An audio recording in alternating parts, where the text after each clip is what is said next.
Efésios capítulo 5, versos de 15 a 17. Meu Deus, qual das duas está chorando? Quem?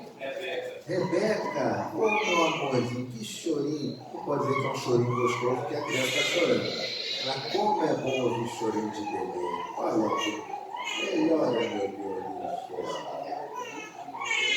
Oi? A Vera já pegou ela ali. Oh, meu Deus do céu. Oh. Ah, ela está com fome. Oh, meu Deus.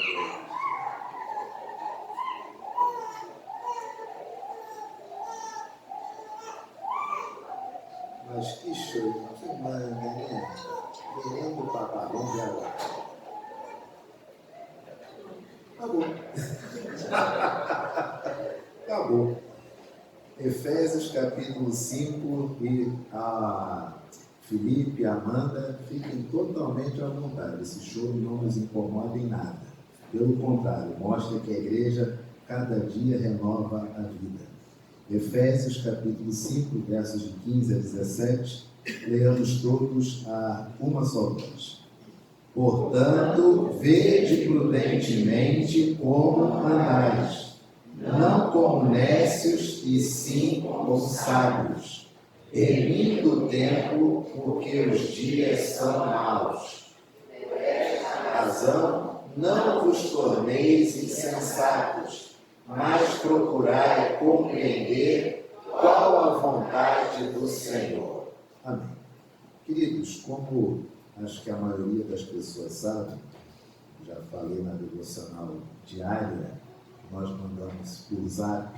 Era para ser todo dia, mas às vezes acaba sendo 3 vezes na semana, etc.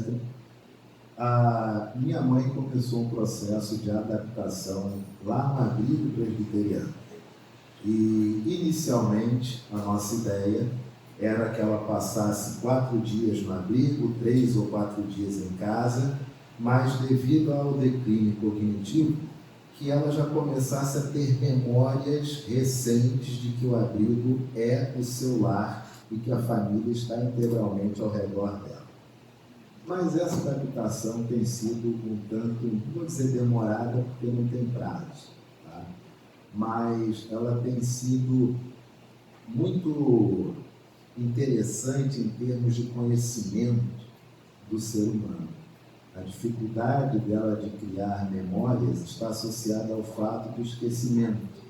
Então a gente vai, por exemplo, todo dia, desde dezembro, de 2 às 5, nós estamos lá, de segunda a segunda. Aí nós vamos embora no término da visita, às 5 da tarde. Chegamos em casa, às 6 horas, a mamãe me liga, quando é que vocês vêm? Já estivemos aí, mamãe. Ah, então eu estou doente. Então, enfim, então tem sido assim esses dias e realmente o abrigo é uma preciosidade. O abrigo, ele é maravilhoso.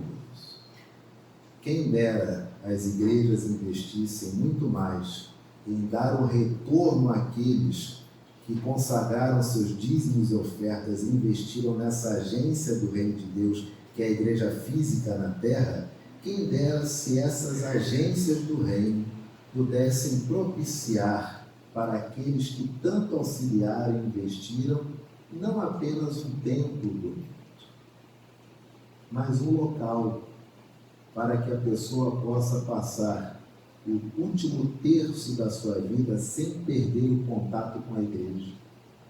Não sei quanto a vocês, mas cada dia me incomoda mais uma pessoa ficar idosa e daqui a pouco ter de ausentar-se porque não tem condições de estar na igreja. É uma coisa absurda. Gastam milhões em templos.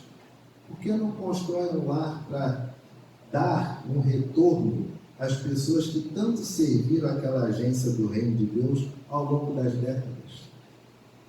Nós temos nosso abrigo presbiteriano aqui no Lins, temos o Lar Samaritano em São Gonçalo E na IPB como um todo, eu não sei quantos abrigos ainda temos.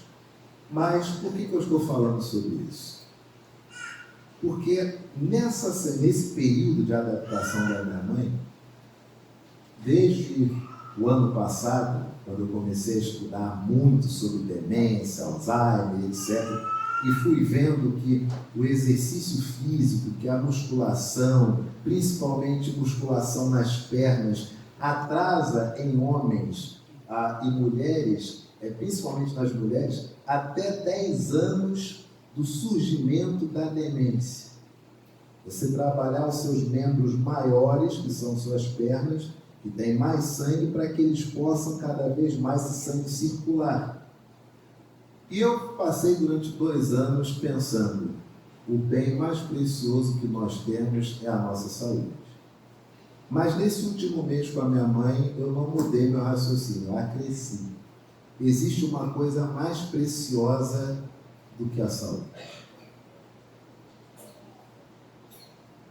Você sabe que bem mais precioso é esse do que a saúde?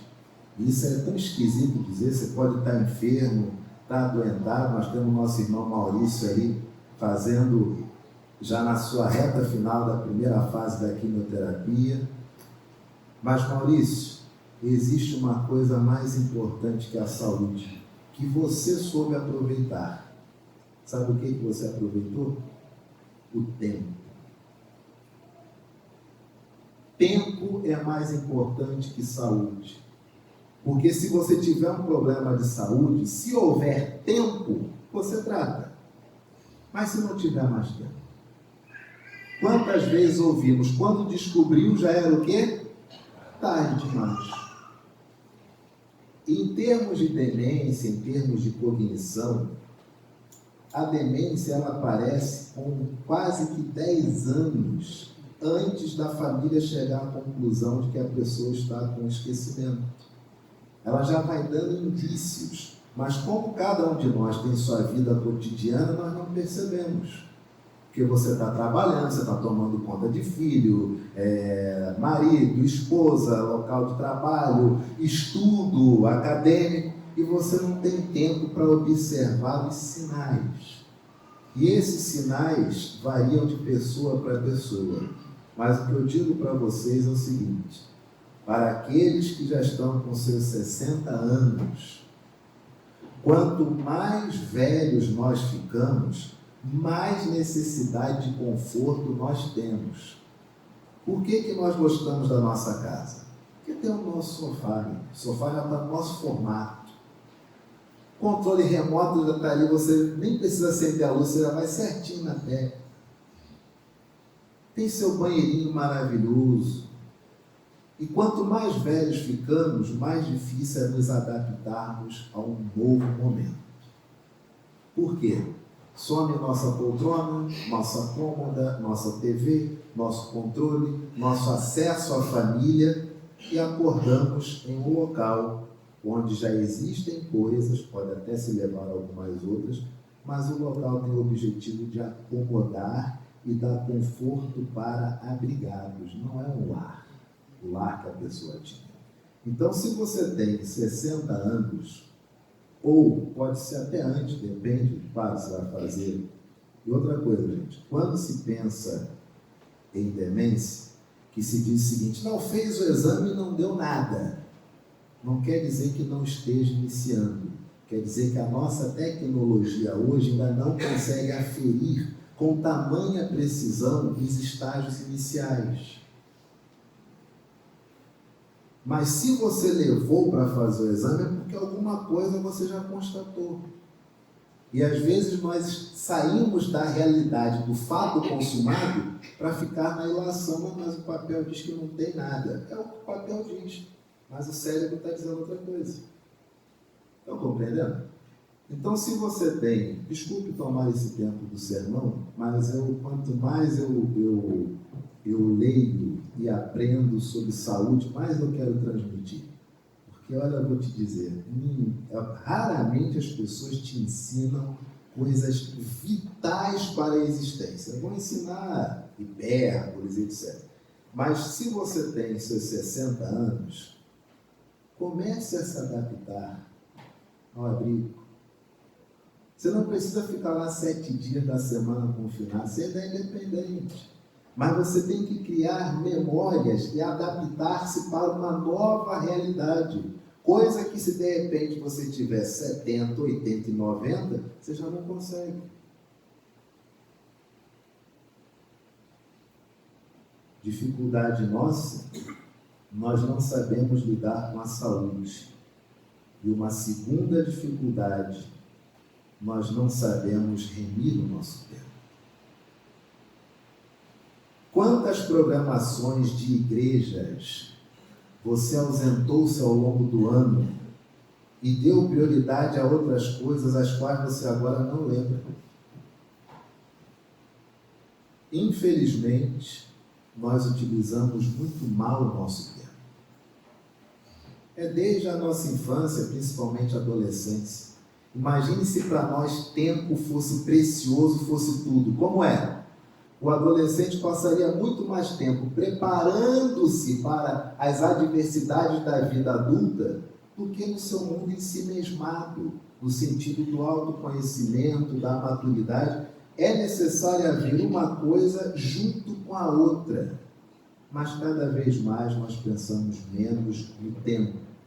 O tempo é o único recurso que, uma vez perdido, jamais pode ser recuperado. Dinheiro você recupera? Pode ser. Bens você recupera? Pagar o imposto direitinho? Pode ser. Relacionamentos você recupera? Graças a Deus. Agora, o tempo você recupera? Aquela 1h30 de ontem que você viu uma série para chegar à conclusão que o episódio foi ruim, você vai sacar de volta essa 1h30? Você vai recebê-la para você investir numa coisa boa? Tempo é o único bem que não retorna. O tempo é o palco onde a nossa vida se desenrola. E aí um filósofo muito conhecido, sentado numa praça, foi abordado por alguém que o reconheceu e começou a pensar. Essa pessoa trouxe aí uma reflexão sobre a vida após a morte, sobre céu, inferno. E esse filósofo ouviu e propôs o seguinte ponto: fulano, imagine que o inferno é tão somente a repetição da sua vida infinitas vezes. Você vai chegar aos 90 anos, vai morrer. O que é o inferno?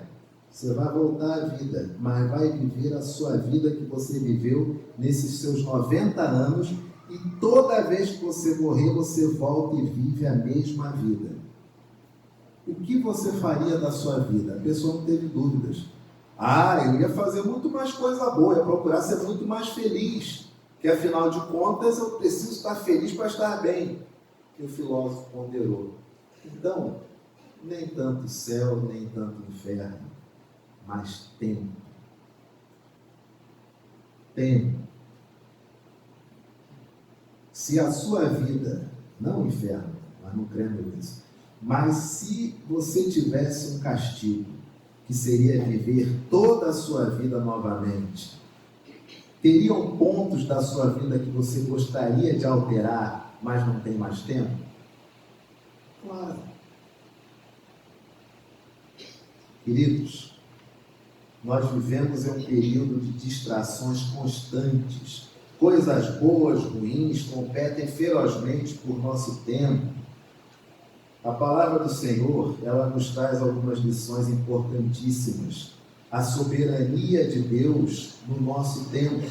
O nosso tempo não é nosso, ele pertence a Deus. Cada segundo nos é concedido por sua soberana vontade. Isso não nos torna passivos, mas responsáveis.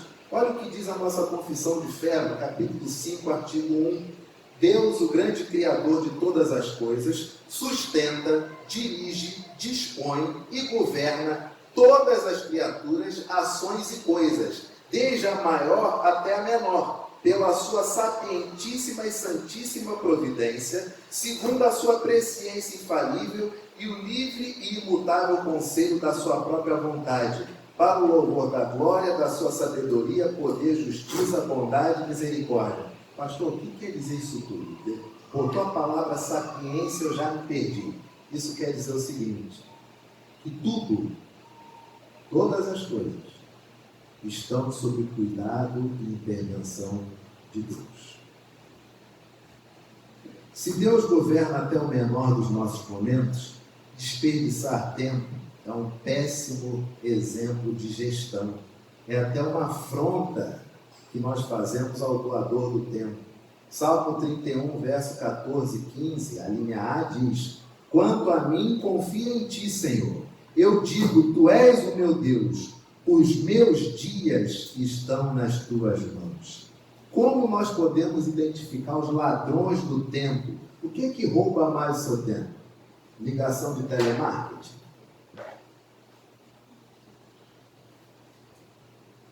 Se lembra antigamente quantos telemarketing a gente recebia com DDD de Curitiba?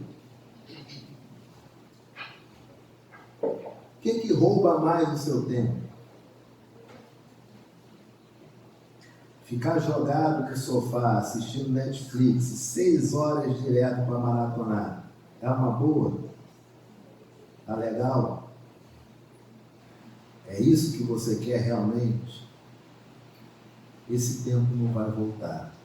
Nós temos ladrões do tempo. E esses ladrões do tempo não são os pecados óbvios, mas distrações e prioridades desalinhadas que nos desviam da vontade do Senhor. Nós vivemos a nossa vida apagando incêndio. Teu pai te liga, você tem que socorrer. Tua mãe te liga, você tem que socorrer. Teu marido está estranho, você tem que ver. Tua mulher está estranha, você tem que ver. Teu filho está doente, você tem que ir lá. Teu filho está chateado, você tem que ir. Tua filha está chateada, está triste, etc. Enfim, você se ocupa com incêndios a apagar, responde notificações o tempo inteiro. Você está aqui, de repente chega uma notificação no celular, você, opa, tem que dar um retorno. Isso tudo nos rouba o tempo. E nós, e é a pergunta que nós fazemos nessa manhã, quanto tempo diário você dedica à oração? Quanto tempo? Talvez, é óbvio, venha a ponderação, mas pastor, minutagem não significa qualidade. É verdade, mas quanto melhor a relação, mais tempo a gente quer ficar com a pessoa, não é verdade?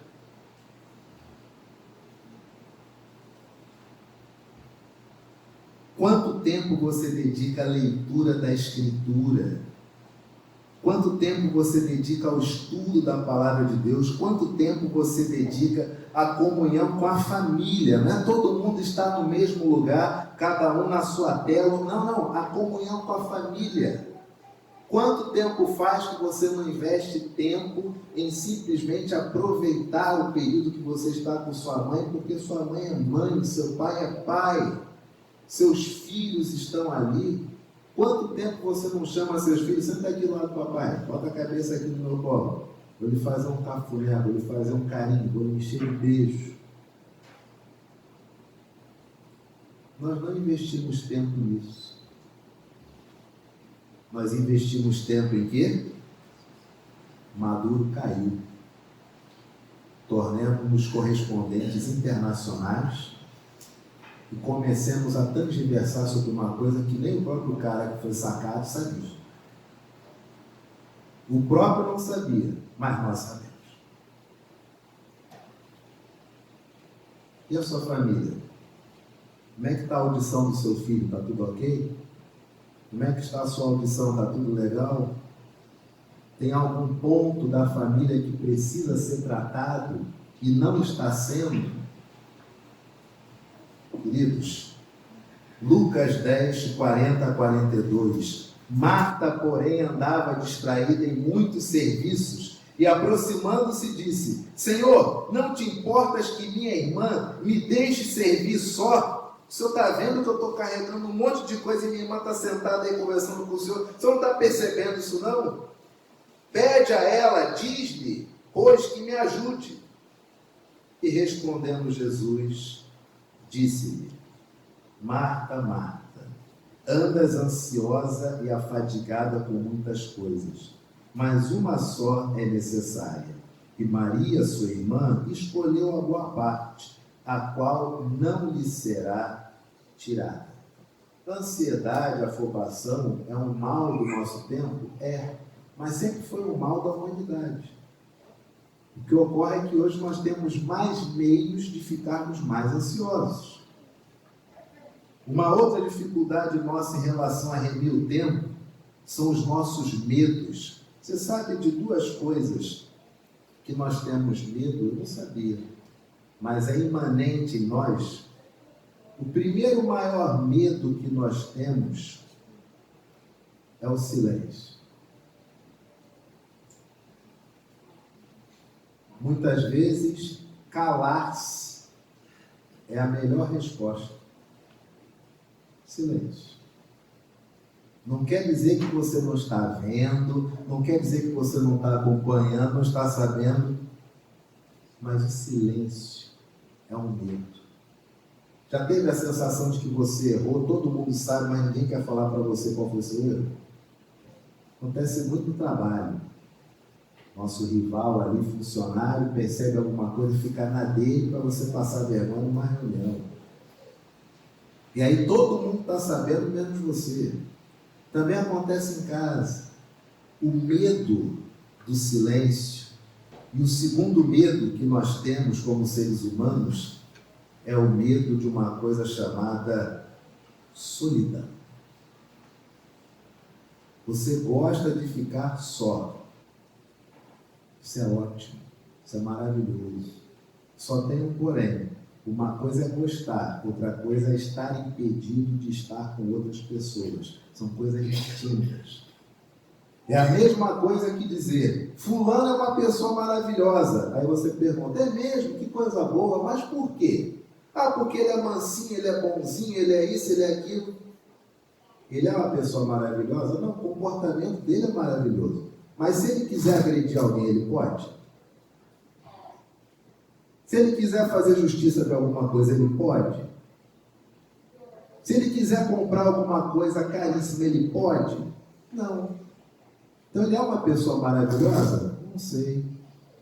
Mas o comportamento é digno. Mas a estrutura pessoal só é possível aferir quando esta pessoa recebe o quê? Poder. Quando recebe tempo, saúde, dinheiro, vitalidade, disposição. Aí você vê se o indivíduo que era o tempo todo calmo, ele permanece calmo e inalterável. Aí ele é uma boa pessoa. Mas por enquanto, pelas nossas impossibilidades, nós só temos bons comportamentos, porque não podemos fazer tudo.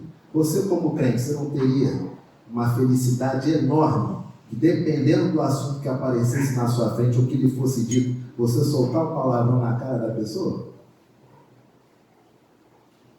Você vai dizer que não. Mas você não pode, devido às suas convicções. Mas a índole está dentro de você. Da mesma forma, a solidão. Uma coisa é optar por estar só. Outra coisa é ninguém querer estar conosco. Esse nível de solidão, quase que de rejeição, são os dois maiores medos do ser humano, o silêncio e a solidão. O que nós fazemos então? A gente começa a preencher cada momento com ruído, entretenimento, atividade. Por quê? Porque no silêncio somos forçados a confrontar a nós mesmos, nossas ansiedades e a questão do propósito. É por isso que a gente não gosta do silêncio. Porque qualquer coisa que me distraia do que eu sou é maravilhoso. Mas quando há um silêncio e eu só tenho a mim como companheiro, vixe. Queridos, outro ladrão que acaba com o nosso tempo, procrastinação e a preguiça. O famoso deixar para amanhã o que Deus te chama para fazer hoje. Provérbios 6, de 9 a 11, diz assim a palavra do Senhor. Ó preguiçoso, até quando ficarás deitado? Quando te levantarás do teu sono? um pouco de sono, um breve cochilo, um pouco de cruzar os braços para descansar, e a tua pobreza virá como um ladrão, e a tua necessidade como um homem armado. Importantíssimo isso. Tivemos essa palestra esse ano com o Felipe, que na condição de médico nos deu uma palestra sobre saúde masculina, especificamente sobre o hormônio masculino. E às vezes você se encontra fadigado, estressado, acabrunhado, com peso, com sobrepeso, com dor de cabeça, irritadiço. E às vezes você pode achar que é espiritual. Não. É só sua taxa hormonal que está baixa. Você literalmente resolve na farmácia com uma injeção. Mas nós problematizamos isso por décadas. Felipe falou muito bem naquele dia. As pessoas acham, que um camarada irritadiço, ele tem excesso de testosterona, porque ele está ativo. Não, ao contrário. Quando você está com seus níveis normais, obviamente você se encontra em estado de normalidade. Então você fica bem. Mas se seus níveis hormonais, homem testosterona, mulher estradiol, estiverem lá embaixo, não tem como você ficar bem. Presta bem atenção nisso. Toda pessoa que muitas vezes chega para você irritada, vem descontar em você, releve. Pode estar com baixa testosterona, pode estar com baixa estradiol. Não tem a ver tanto com ela, é um estado momentâneo, saúde.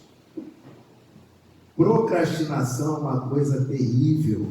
E agora, como nós podemos remir o tempo? Para encerrar, primeira coisa, para remir o tempo é necessário buscar o quê? A vontade do Senhor. A vontade de Deus é o nosso mapa. O tempo é bem gasto quando alinhado com seus propósitos revelados na Escritura. Qual é a vontade do Senhor universal para todos os discípulos de Cristo? Qual que é? Qual que é? Qual é a única vontade que o Senhor tem que coincide com a minha vida e com a sua vida? Certa vez perguntaram para Jesus, de tudo que se tem da lei, etc., de todo o arrazoado, o que o Senhor destaca? E ele disse, amarás ao Senhor teu Deus, amarás a teu próximo, amarás a si mesmo. E qual foi a resposta do perguntador? Respondeu muito bem. Nesse ano de 2026, vamos começar aproveitando bem o nosso tempo. E a primeira parte de aproveitar bem o nosso tempo é amar a Deus, amar ao próximo, fazer discípulos. E é necessário aproveitar o tempo com senso de urgência, porque a palavra do Senhor diz que os dias são maus. Diz assim o Salmo 90, 12, ensina-nos a contar os nossos dias para que alcancemos coração sábio. Colossenses 4, 5, andai com sabedoria para com o que estão de fora, remindo o tempo. Tiago 4, 14, digo-vos que não sabeis o que acontecerá amanhã. Por quê? Que é a vossa vida? A vida é um vapor que aparece por um pouco e depois se desvanece. Tempo é o nosso principal recurso. Depois a saúde. Porque você pode até estar mal de saúde, mas se não houver tempo, não dá para tratar-se. Por isso, meu irmão e minha irmã, nesta conclusão, dedique o seu tempo a buscar a vontade de Deus para a sua vida. O que Deus efetivamente quer para você? Para o que designou, para o que Deus te preparou ao longo da vida. Sem a vontade de Deus, vivemos em uma terra sem mapa. Invista mais no amor a Deus, no amor ao próximo e no amor a si mesmo. Invista mais tempo nisso. Invista mais tempo na oração, na leitura da palavra, na caridade. Invista mais tempo em estar com pessoas e ouvir pessoas. Como é maravilhoso isso. Invista mais tempo em ajudar o próximo necessitado. Invista. Porque o tempo é o seu bem mais precioso. Amém, igreja?